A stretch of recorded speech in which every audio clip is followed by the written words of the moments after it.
Hello my dear students, welcome back. जैसा कि मैं प्रॉमिस कर चुकी हूं कि अगली वीडियो में मैं आप लोगों को डिस्कस कराने वाली हूं कॉल्बेज इलेक्ट्रोलिसिस का, जिसमें कि हम प्रिपरेशन ऑफ अल्केन कर रहे हैं। लेकिन उससे पहले मैं आप लोगों के साथ डिस्कस करने वाली हूं इलेक्ट्रोलिसिस क्या है। इलेक्ट्रोलिसिस एक वो मेथड है जिसको समझने के बाद हम बहुत आसानी से किसी भी चीज का इलेक्ट्रोलिसिस करके प्रोडक्ट बता सकते हैं। तो पहले हम डिस्कस कर लेते हैं इलेक्ट्रोलिसिस को। इलेक्ट्रोलिसिस नाम से ही पता चल रहा है, इलेक्ट्रो यानी कि इलेक्ट्रिसिटी, लिसिस मतलब टूटना। इलेक्ट्रिसिटी से किसी स्टेबल कंपाउंड को तोड़ना इज इलेक्ट्रोलिसिस। जनरली जो रिएक्शंस फिजिबल नहीं होते हैं उनको हम फिजिबल बनाते हैं। देखो जरा, नॉर्मल कंडीशन में सोडियम और क्लोरीन मिलके क्या बनाते हैं, NaCl। ये रिएक्शन फिजिबल है, सभी बच्चों को मालूम है, बिल्कुल फिजिबल है, होगा ही होगा। लेकिन क्या NaCl से हम दोबारा सोडियम और क्लोरीन बना सकते हैं? बना सकते हैं, सिर्फ तब जब इनमें से इलेक्ट्रिसिटी को पास किया जाए। किसको पास किया जाए? इलेक्ट्रिसिटी। और ये लिक्विड स्टेट में होना चाहिए, मोल्टन स्टेट में लिया जाएगा। तो जो रिएक्शन वैसे फिजिबल नहीं था, इलेक्ट्रिसिटी से हम उसको उल्टी डायरेक्शन में भगा देते हैं। देखो ये उल्टी डायरेक्शन में भाग रहा है।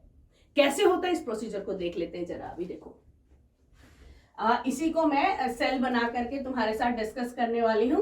एक हम लोग बनाएंगे इलेक्ट्रोलिटिक सेल, जिसके अंदर इलेक्ट्रोलिसिस हो रहा है, यानी कि इलेक्ट्रिसिटी तो पास हो ही रही है। तो सेल बनाएंगे। सेल के अंदर एक होता है कैथोड, एक होता है एनोड। कैथोड जो होता है नेगेटिव टर्मिनल से जुड़ा हुआ इलेक्ट्रोड होता है, और एनोड पॉजिटिव टर्मिनल से जुड़ा हुआ इलेक्ट्रोड होता है। ध्यान से सुनेंगे, बहुत इंपॉर्टेंट और मजेदार है। ये है एनोड। हमेशा एनोड पे होता है ऑक्सीडेशन। ऑक्सीडेशन यानी कि लॉस ऑफ इलेक्ट्रॉन्स। ये है कैथोड, और कैथोड पे हमेशा होता है रिडक्शन। अब होगा क्या, कुछ भी हम लोगों ने यहाँ पे आयंस लिए, कोई भी सॉल्ट लिया तो आयन में टूटेंगे ना। अगर मोल्टन ले रखा है तो, एक्वस ले रखा है तो, उस केस में देखो, अगर मैं मान लो यहाँ पे सोडियम क्लोराइड और वाटर ले लेती हूं, तो जो आयंस होंगे वो क्या होंगे? सोडियम आयंस होंगे और क्लोराइड आयंस होंगे, और वाटर की वजह से H आयन होंगे और OH आयन होंगे। अब देखो, इन आयंस में अभी जब हम इलेक्ट्रिसिटी पास कर देंगे तो जो रिएक्शन इधर होना था वो अपोजिट होना शुरू हो जाएगा, यानी कि जिसने इलेक्ट्रॉन लिया था वो इलेक्ट्रॉन देगा, और जिसने इलेक्ट्रॉन दिया था वो इलेक्ट्रॉन ले लेगा। यहां पे इलेक्ट्रॉन किसने लिया है? देखो जरा, इन्होंने इलेक्ट्रॉन ले रखा है ना, नेगेटिव चार्ज है। और ऑक्सीडेशन का क्या मतलब होता है? Loss of electrons. Loss of electron कौन करेगा? ऑक्सीडेशन जिसका होगा वो लॉस ऑफ इलेक्ट्रॉन करेगा। और यहां उल्टा हो रहा है, जो क्लोराइड आयन था अब ये इलेक्ट्रॉन लूज करेगा। देखो इन दोनों के मुकाबले एक ही का होगा ऑक्सीडेशन या रिडक्शन। 12th में हम लोग और डिटेल में करने वाले हैं कि कब कौन इन दोनों में से कौन जीतने वाला है। एक जीतेगा। यहां इस केस में क्लोरीन जो है इलेक्ट्रॉन को लूज करेगा।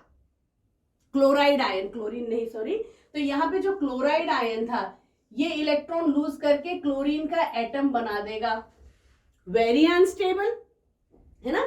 तो एक और क्लोराइड आयन आएगा, एक और क्लोरीन का एटम बनेगा, और ये ओवरऑल रिएक्शन देखेंगे तो दो क्लोराइड आयन मिलके एक क्या बना रहे हैं? क्लोरीन का मॉलिक्यूल बना रहे हैं, और दो इलेक्ट्रॉन यहां पर लूज हो रहे हैं। इलेक्ट्रॉन लूज हो रहे हैं, इसका मतलब ऑक्सीडेशन हो रहा है। ठीक है, यानी कि एनोड पर क्या लिबरेट हो गई? क्लोरीन गैस लिबरेट होगी प्रोडक्ट बन के। ठीक है, इलेक्ट्रॉन कहां जाएंगे? ये इलेक्ट्रॉन यहां जमा हो जाएंगे।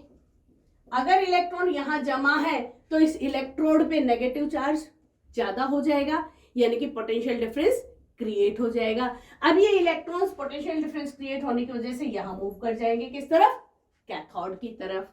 कैथोड पे क्या होना है? रिडक्शन, यानी कि गेन ऑफ इलेक्ट्रॉन्स। यहां पे कौन कौन है उल्टी तरफ भागने वाले? सोडियम और हाइड्रोजन आयंस। यहां पे इसका डिस्चार्ज पोटेंशियल हाइड्रोजन का सोडियम के मुकाबले कम होता है। जब हम लोग इलेक्ट्रोकेमिस्ट्री करेंगे ना क्लास 12th में, तो आप हम लोगों को बहुत इजीली समझ में आ जाएगा रिडक्शन पोटेंशियल क्या है, ऑक्सीडेशन पोटेंशियल क्या है। तो अभी आपको बता देती हूँ कि हाइड्रोजन का डिस्चार्ज पोटेंशियल सोडियम को मिलता है कम है, इसीलिए हाइड्रोजन यहाँ पे डिस्चार्ज हो जाएगा। और इसी तरह से दो हाइड्रोजन आयंस, दो इलेक्ट्रॉन गेन, क्योंकि क्या हो रहा है, रिडक्शन, गेन करके क्या बना रहा है, हाइड्रोजन गैस बना रहा है भाई। और यहाँ हाइड्रोजन गैस लिबरेट हो गई, प्रोडक्ट बन गए। और पीछे क्या बचे देखो, एक सोडियम आयन और एक OH आयन। याद करो 10th में किया था ना electrolysis of Bryan, chloral-alkali process, वही तो है ये। तो हमने क्या लिया था देखो, हमने लिया था NaCl, हमने लिया था वाटर, और इसमें से क्या पास की, इलेक्ट्रिसिटी। तो प्रोडक्ट क्या क्या मिला, एनोड पर मिला क्लोरीन, कैथोड पे मिला हाइड्रोजन, और सॉल्यूशन में मिला NaOH। तो ये प्रोसीजर जो है इलेक्ट्रोलिसिस कहलाता है। एनोड पर ऑक्सीडेशन होगा, कैथोड पर रिडक्शन होगा, किसका होगा। अब यहाँ इन आयंस के अलावा कोई और आयंस होंगे तो भी यही होगा, एनोड पर ऑक्सीडेशन होगा और कैथोड पर रिडक्शन होगा। अब कॉल्बेज इलेक्ट्रोलिसिस पे आ जाते हैं, करा के बताऊं। अब देखो हम लोग किसका रिडक्शन करने वाले हैं और ऑक्सीडेशन करने वाले हैं, सोडियम सॉल्ट का कार्बोक्सिलिक एसिड का। देखते हैं क्या बनने वाला है, इसको इरेज करते हैं। ये प्रोसीजर इलेक्ट्रोलिसिस समझ आ गया। अब कॉल्बेज इलेक्ट्रोलिसिस करते हैं, बहुत इजीली वो भी समझ आने वाला है। तो हम लोग जो बताने वाले हैं, क्या बना रहे थे, preparation of alkanes. Preparation of alkane में बाकी मेथड हम कंप्लीट कर चुके हैं, ये लास्ट मेथड है हमारा, इसको और देख लेते हैं, इंपॉर्टेंट है। और इसमें देखोगे तुम लोग, यहाँ पे भी जो प्रोडक्ट बनने वाला है डबल वाला बनेगा, जैसे उसमें बना था वर्ड्स रिएक्शन में।